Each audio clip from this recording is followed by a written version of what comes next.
Alléluia. Alléluia. Peuple de Dieu, me salue tout au nom de Jésus. Tout le monde qui peut être nous devant vous, nous bénissons au nom de Jésus. Parce qui dans Maurice, en dehors Maurice, nous salue tout.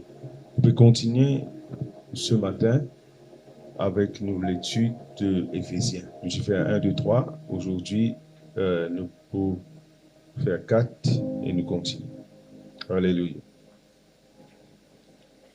Je me rappelle que c'était une étude verset par verset, mot pour mot. Et quand le Saint-Esprit dirige nous, nous pouvons expliquer une portion, ou bien nous pouvons aller dans un détail, quand nous besoin par la grâce de Dieu.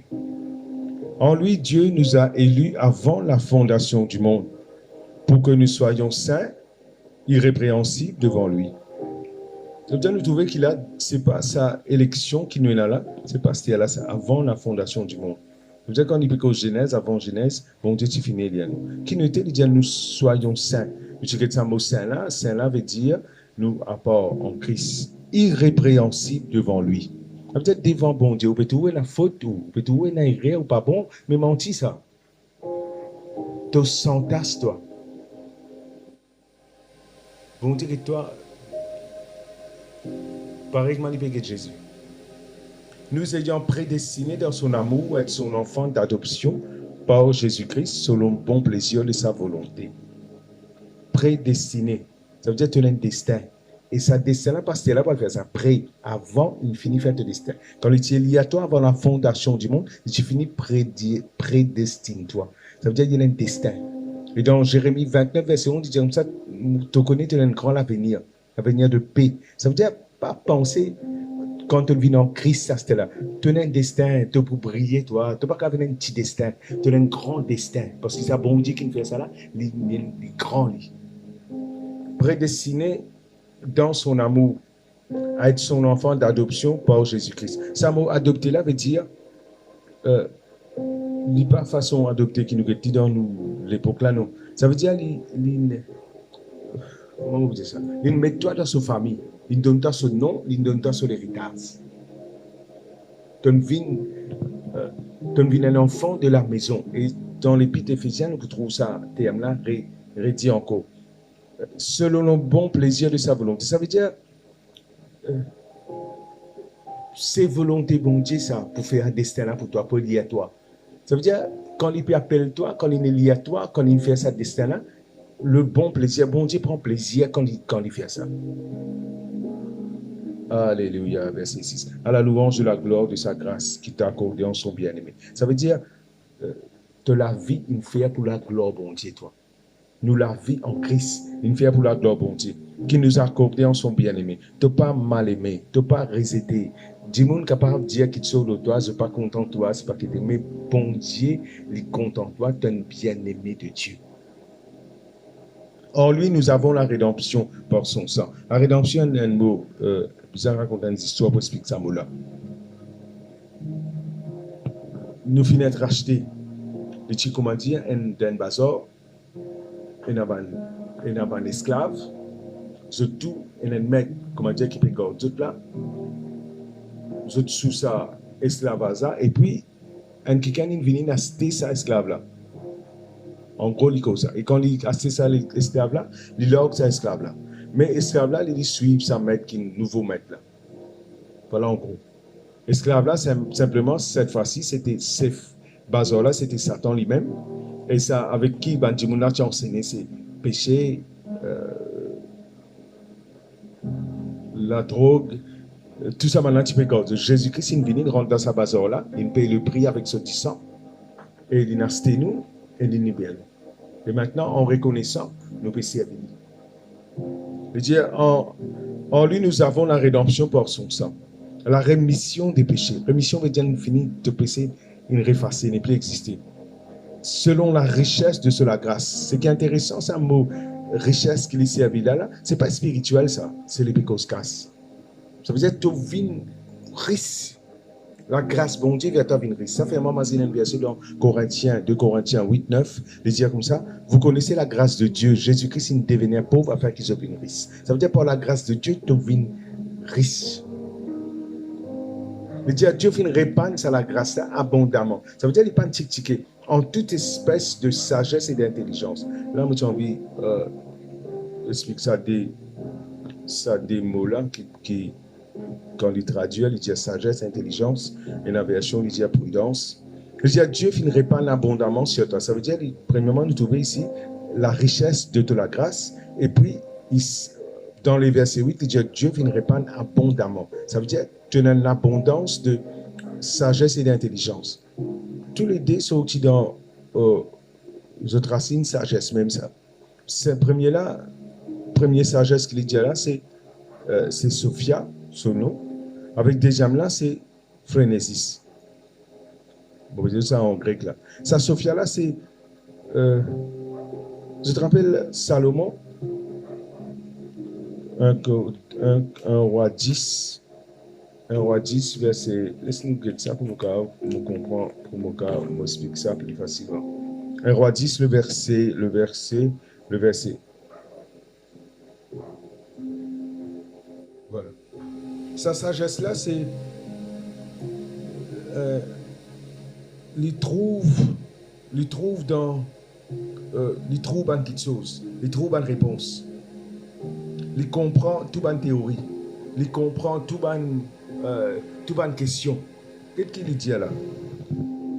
Un verset avant dans 1 Roi chapitre 4, verset 29, le temps il cause la sagesse de Salomon, parce qu'il me donne un exemple pour nous comprendre là. Il dit comme ça, Dieu donna à Salomon de la sagesse, une très grande intelligence et des connaissances multipliées comme le sable qui est au bord de la mer. La sagesse de Salomon surpassa la sagesse de tous les fils d'Orient, de toute la sagesse des Égyptiens. Il était plus sage qu'aucun homme. Ok. Maintenant, dans un roi chapitre 10, la reine de Saba venait. Je dis, la reine de Saba a pris la renommée que possédait Salomon à la gloire de l'Éternel. Et elle vint pour l'éprouver par des énigmes. Ça veut dire pas une question difficile. Il arrive à Jérusalem avec une suite fort nombreuse et avec des chameaux portant des aromates, de l'eau, etc. Elle se rendit auprès de Salomon, elle dit tout ce qu'elle avait dans le cœur. Il pose une question. Verset 3, Salomon répondit à toutes ces questions. Il n'y eut rien que le roi ne sut lui expliquer. Bon Dieu, il finit répandre sa sagesse là abondamment sur nous. Vous pouvez suivre là? Parce que ce qui c'est écrit dire, est-ce qu'il y a un plus grand que Salomon ici? Mais c'est plus grand que Salomon là. C'est Christ lui-même. Et ça, Christ est en haut. Ça veut dire sa question qui va là, tu peux poser là. Quand on parle le Saint-Esprit, aussi on a sa sagesse là. Et dans Corinthiens, il dit comme ça, Christ il fait à nous une sagesse en Christ. Ça veut dire, oui, là, ça pour trouver à l'intérieur de ça des bonnes questions difficiles qui peuvent la réponse aussi par le Saint-Esprit. Et puis les causes sans affaire frénésis là, qui les traduit intelligence. Ça c'est, comment on dit ça?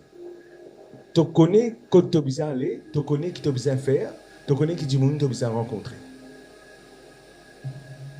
En d'autres mots, c'est la même qu'il peut dire là.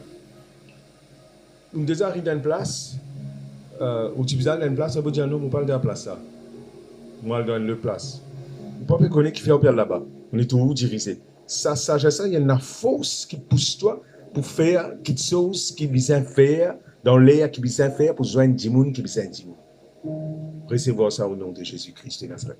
Ça veut dire que tu peux connaître qui besoin faire. Tu peux connaître quand besoin aller. Tu peux besoin connaître, tu peux connaître. Il dit, bon Dieu finirait pas abondamment sur nous par toute espèce de sagesse et d'intelligence. Ça c'est un mot qui peut servir à l'intelligence, là, mais ce n'est pas le mot intelligence qui peut dire là. Ça veut dire que tu connais qui tu as besoin de faire. Par exemple, nous trouvons ça dans quand Twin Tower est éclaté là-bas, tu as dit monde ça joue là, je ne pas le travail, je ne pas connaître qui fait, je ne pas besoin de parler. Mais je ne pas aller. Je ne pas expliquer aussi qui fait, mais je ne connais qui je besoin de parler. C'est même ça sagesse là. Ça.